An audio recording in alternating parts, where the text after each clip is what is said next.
Bueno, jóvenes, muy buenas noches o días o tardes, según sea la hora en la que estés viendo este video. Listo. ¿De qué se trata lo que vamos a ver aquí? De explicar el tema que irá en la evaluación. Así que esto que vemos aquí es el documento como tal.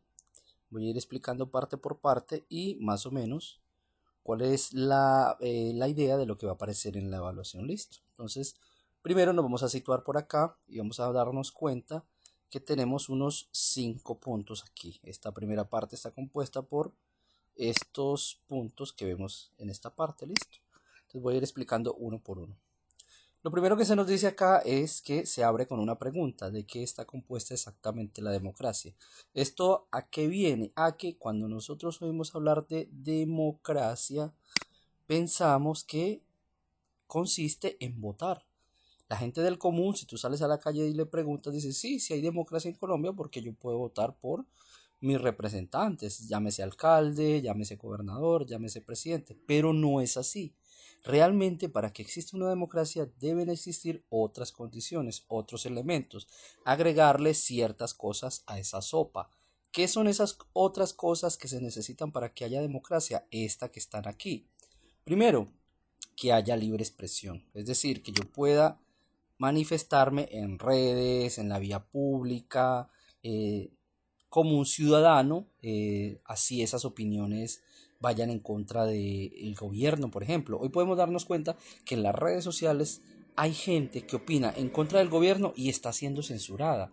Las redes están censurando la información, entonces si lo miramos desde ese punto de vista, no hay libertad de expresión. ¿Sí lo ves?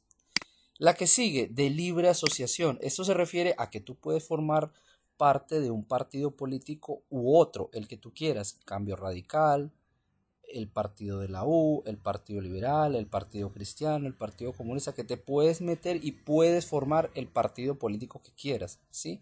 Aunque formar un partido político tiene ciertos requisitos difíciles de lograr, entonces nos encontramos con el inconveniente de que si queremos formar el partido político de los estudiantes de el Rafael Núñez, vamos a encontrar ciertas dificultades porque se necesitan recoger muchas firmas y muchos miembros, entonces no es tan fácil que digamos, ¿listo?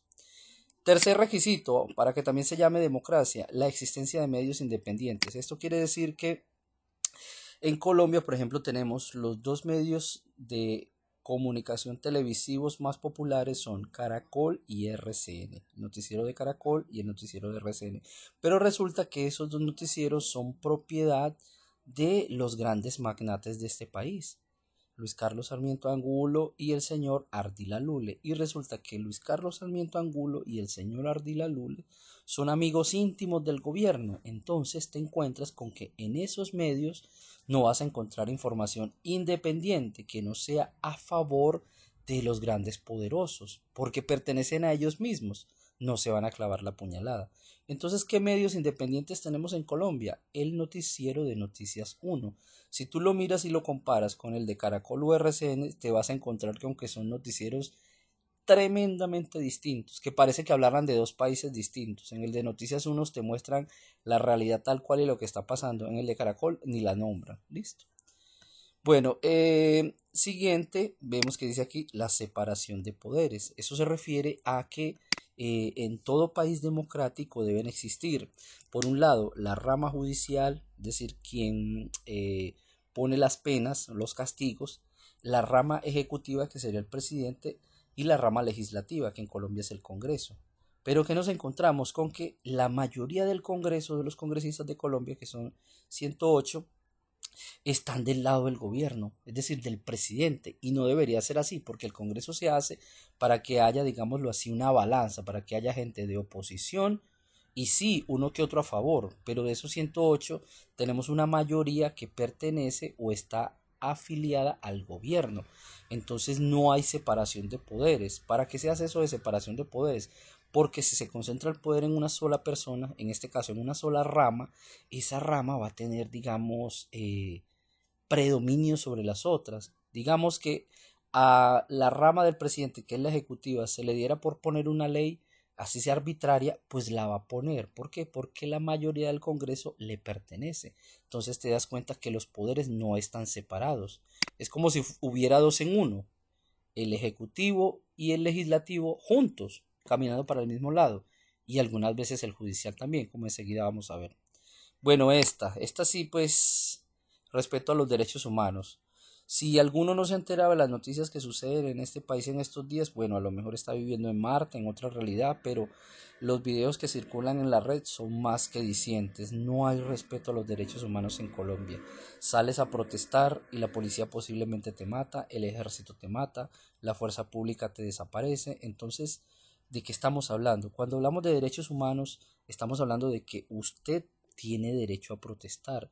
Incluso vamos a ir más allá. Si usted se convirtiera en lo que llaman ahora vándalo, que usted se mete al de uno y saquea y rompe los vidrios y todo eso, tampoco te pueden matar, no te pueden disparar, porque el derecho humano esencial, por encima del cual no hay nada, es la vida. A ti no te pueden matar por absolutamente nada. Si no tenemos pena de muerte, y si tú te conviertes en un delincuente, como dicen ellos, un vándalo, a ti te deben juzgar. Venga, señor, ¿qué delitos cometió? Vamos para la comisaría, traiga a su abogado, usted hizo esto, y va a pagar con estas penas, tal, tal y tal. Pero la vida bajo ninguna circunstancia te la pueden quitar. A excepción pues que tú sacaras un arma a un policía, un arma de fuego, ojo, un arma de fuego a dispararle y él disparara primero por, digamos, ¿cómo se llama esto? Defensa, pero bueno, esa no es la expresión, ¿cierto? Por defender su vida en ese momento, pero eso realmente no se ha visto. En los videos podemos ver gente desarmada siendo atacada por la policía con armas de fuego de frente. Entonces, nada que ver de derechos humanos en Colombia. Y la independencia del Poder Judicial se refiere a que eh, la fiscalía, que es la que tiene ese papel en Colombia, la fiscalía es la que tiene el Poder Judicial, ¿cierto? La fiscalía tiene que ser independiente de Duque o del Congreso. Y nos encontramos con que el fiscal Francisco Barbosa es amigo íntimo de Duque, de la niñez, estudiaron juntos, fueron casi que a la misma universidad. Y le dicen, y ese fiscal Francisco Barbosa es el que tiene que investigar a Duque cuando éste tiene irregularidades. Por ejemplo, Duque al día de hoy tiene, debería tener unas investigaciones por sus elecciones, porque hay unos audios donde lo comprometen el famoso Ñeñe Hernández, ¿cierto? La Ñeñe política. Se sabe que hay unos audios que lo implican en compra de votos. Dicho de otro modo, que ganó la presidencia fraudulentamente. La fiscalía ahí tendría que entrar, el Poder Judicial, y decir, venga Duque, te voy a investigar. Pero no, todos esos expedientes, que hay pruebas, las que usted quiera, se metieron en una gaveta. ¿Eso qué quiere decir?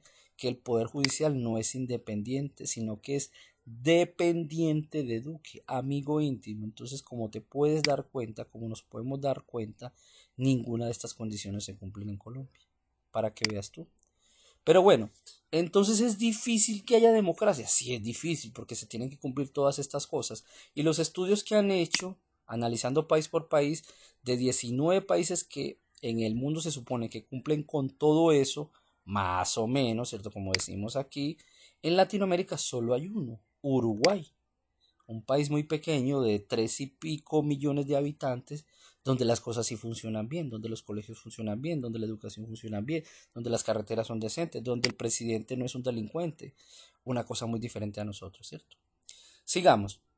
Segundo punto, entonces uno se preguntaría, ¿es el mejor sistema de gobierno que hay? No nos podremos inventar otro. Y la respuesta, bueno, puede ser muy variada. Sócrates, el antiguo filósofo griego, el afamado filósofo griego, detestaba la democracia. Decía que la mayoría de gente, como es borrica o burra o estúpida, porque si nos damos cuenta y salimos a la calle, los inteligentes son más poquitos, diría Sócrates, si ponemos a escoger a la mayoría de la gente, pues van a escoger a un tonto. Es decir, su escogencia será estúpida. No que escojan a un tonto, sino que si todos somos tontos, la mayoría, pues tomaremos decisiones tontas. Por eso él decía, la gente no puede escoger bien a sus dirigentes, porque la mayoría es muy estúpida, la mayoría no está informada de nada, viven fuera de la realidad. Y bueno, la historia y la forma en que murió Sócrates le dieron la razón, porque murió ajusticiado por la mayoría, pese a que era un sabio, ¿cierto? Le dieron a beber la cicuta, el famoso veneno de una planta. Eh, ¿Es normal o está bien que todos podamos votar, todos los mayores de 18 años? Si tú quieres ser ingeniero, debes estudiar ingeniería. Si quieres ser abogado, debes estudiar derecho, pero si quieres ser político y lanzarte a un cargo público, no tienes que estudiar nada. Ahí está el caso del concejal Lucho que les comentaba. Un embolador de Bogotá se lanzó al consejo, todos los emboladores votaron por él y se encaramó allá al consejo de Bogotá. ¿A qué se dedicó? A beber, a parrandear, a mujerear y no hizo otra cosa. ¿Listo? Entonces, ese señor que tengo aquí, Jason Brennan, en un libro que se llama Contra la Democracia, él se inventa o propone mejor una cosa que se llama epistocracia. ¿Qué es eso? Episto, que quiere decir conocimiento, y cracia, que quiere decir poder. Jason Brennan va a decir, venga, venga, no montemos a cualquiera así. Vea, que la gente, hagamos lo siguiente, que la gente que vaya a votar, los electores, hagan un examen básico con elementos básicos de economía y política para Coquito, de Pepito, o sea, lo más elemental. Y si pasan esos exámenes, sí, voten por el candidato. También él propone, o bueno, otros han propuesto que los políticos también hagan un examen de economía básica, de política básica, y solo así puedan aspirar a los cargos públicos. ¿Listo? ¿Cómo será la democracia en el futuro? Hay quienes hablan de la wikidemocracia. Como podemos ver aquí, wiki hace alusión a Wikipedia y esto se refiere a que en un futuro, proponen algunos, podamos votar a través de el internet o la internet, perdón, desde la casa. Un programa gigantesco el día de las elecciones y tú desde tu celular votes para evitar salir y para evitar congestiones, papeles, procuradurías, perdón, registradurías y demás. ¿Cuál sería el problema de esto? Bien lo sabemos. El problema que tiene todo el mundo informático y cibernético, los hackers. ¿Quién nos garantiza que pueda crearse un software que no lo pueda invadir o permear o atacar una persona y poner al votante que él quiera ahí? Perdón, poner al candidato ganador que él quiera. ¿Listo? Bueno, la democracia tiene unos límites, es decir, tiene unas falencias, tiene algo que no cuadra. ¿Cuáles son?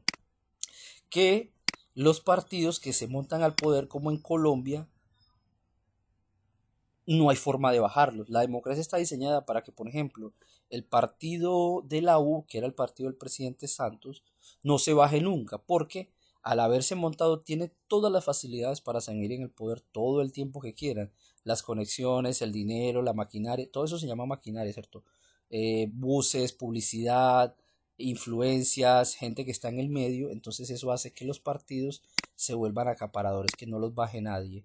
Y otro limitante que tiene la democracia, u otro defecto, vamos a llamarlo así, otro defecto, es que el pueblo solo se manifiesta cuando hay elecciones. Pareciera que si las elecciones se hacen cada 4 años, solo existe la política cada 4 años. O si se hace cada 2 años, solo la política existe cada 2 años. O sea que pareciera que la política solo cobra vida cuando hay elecciones. De resto no la vemos. Entonces, eso es un grave defecto de la democracia. Listo. Sigamos. Aquí vamos a encontrar con que Rousseau, señor Jean-Jacques Rousseau, que fue un tipo que estudió la política, un tipo soñador, un tipo que era muy brillante, hace mucho tiempo, él vivió cerca de la época de la Revolución Francesa, él habló de que el pueblo se inventó eso que se llamó voluntad general. Este concepto, en este concepto él habla de que el pueblo debe ser quien tome las decisiones políticas. Hoy nos parece una cosa muy obvia, pero en la época de él, ¿dónde estaban esas decisiones políticas? En el monarca o rey. Las democracias no existían en Europa y acá estábamos dominados por un rey. Acá nos gobernaba un rey que tenía un, ¿cómo se dice? Un delegado aquí en América. Entonces, Rousseau, que vive en Francia y que es gobernado por un rey y que la mayoría de la gente crece viendo un rey, nunca cuestionaron eso, nunca dijeron, ve, ¿por qué no votamos para escoger? No, no, no.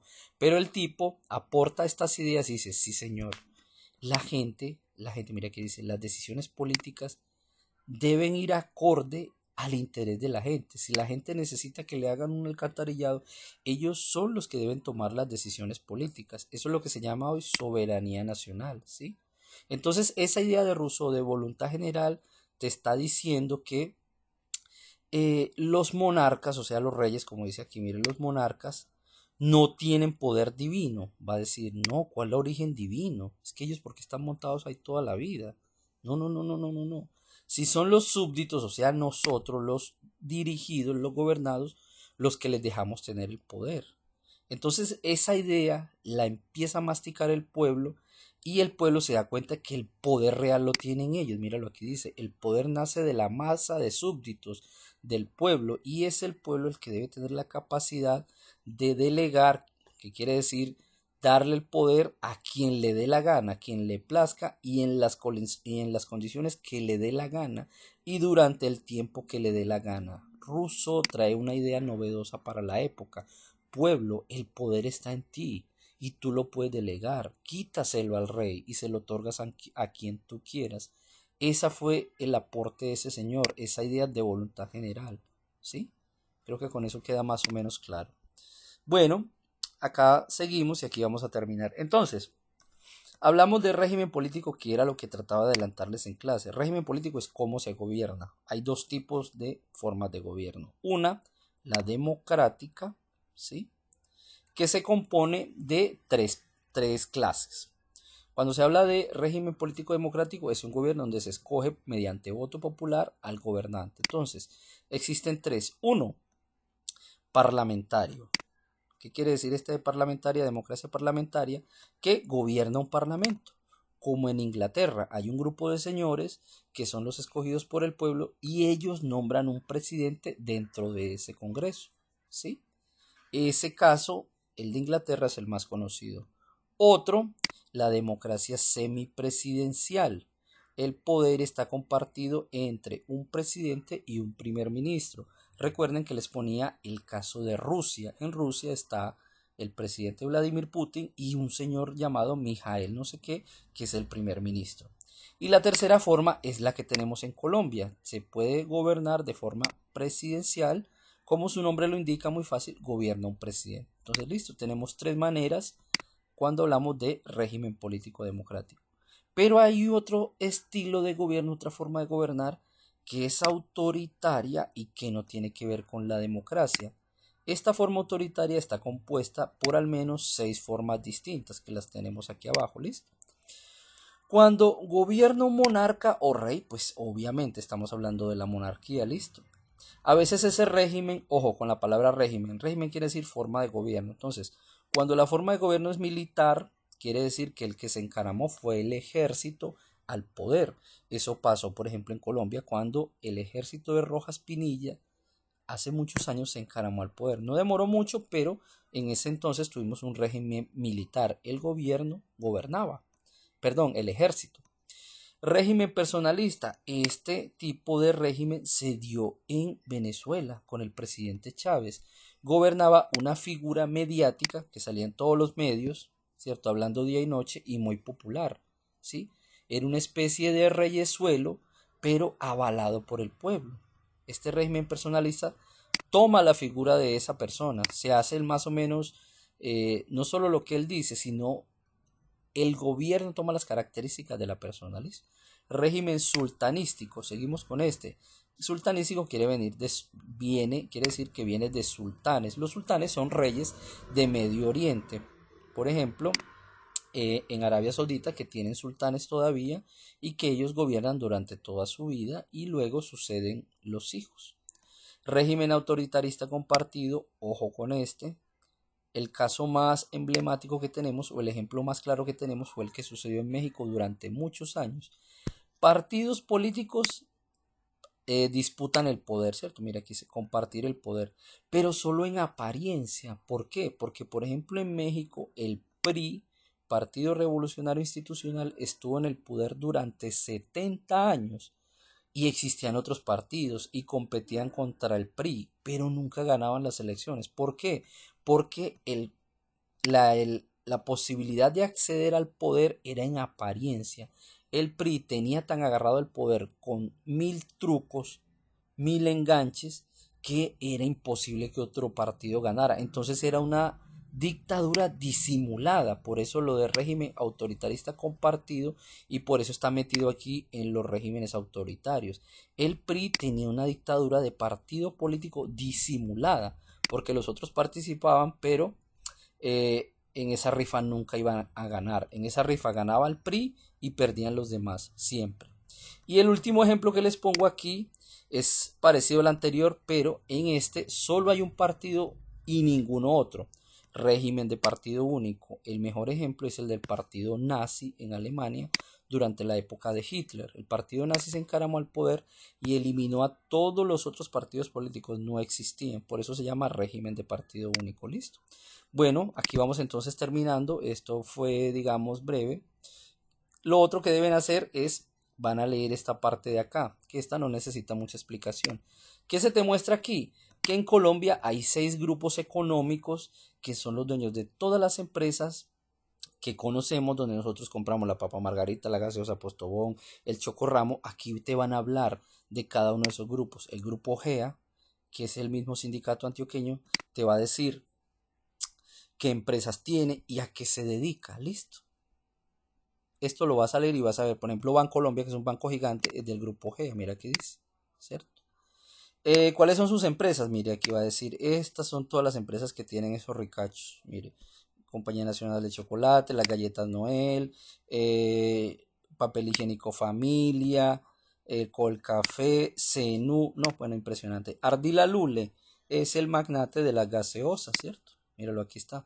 Tiene también emisoras de televisión, perdón, emisoras, tiene televisión, las gaseosas que les decía, tiene los ingenios azucareros, bueno, en fin, tiene a empresas habidas y por haber. Entonces aquí te dicen brevemente que el nombre es Ardila Lule, es uno de los grandes ricos de Colombia, ¿cierto? Uno de los más ricos de Colombia. Entonces aquí te hablan brevemente a qué se dedica y qué hace. Debes leer porque de aquí te va a salir algo. Grupo Santo Domingo, que pertenece o pertenecía a Julio Mario Santo Domingo, que ya falleció. De ahí es empresa Bavaria, vean. Y Bavaria se sabe que es el que hace la LAI. A ustedes que a algunos les gusta la LAI, bueno, viene de este grupo económico que tienen estas otras empresas que hay aquí, Cine Colombia, bueno, un montón de empresas que quizá algunas no conocen. Tiene más de 100 empresas en Colombia y en algunos países distintos. Entonces nos vamos a enterar de qué hace ese grupo. Sarmiento Angulo, que es el tipo más rico del país, y está entre los 100 más ricos del mundo. Ya se imaginarán pues el monstruo que es. Mire todos los bancos que tiene: Banco Popular, Villas, Occidente, etcétera. Es el dueño pues de los bancos, ese es su fuerte en Colombia. Tiene el apoderado de todos los bancos en este país. Y aquí hay ciertas cosas que hablan de la política, eso es lo que deben mirar, listo, lo que deben mirar, porque de pronto de ahí viene una pregunta. Y el grupo Carvajal, que es de Cali, que es el que hace los cuadernos, es el dueño de la editorial Norma. También tienen empresas de papel, tienen empresas de vino, tienen empresas, bueno, infinidad de empresas, el grupo Carvajal, listo. Aquí hablan un poco de a qué se dedican y eso es todo. En eso consta el examen. Entonces yo les envío esto, le pegan una leída, ¿cierto? Es una lectura sencilla, simplemente es contando de qué trata y estar muy pilosos con la explicación de esto, porque si no la vuelves a mirar o si no le prestas atención y vas a leer el documento allá, sin duda alguna te embolatarás. Listo. Así que creo que por aquí podemos dejar cambio y fuera.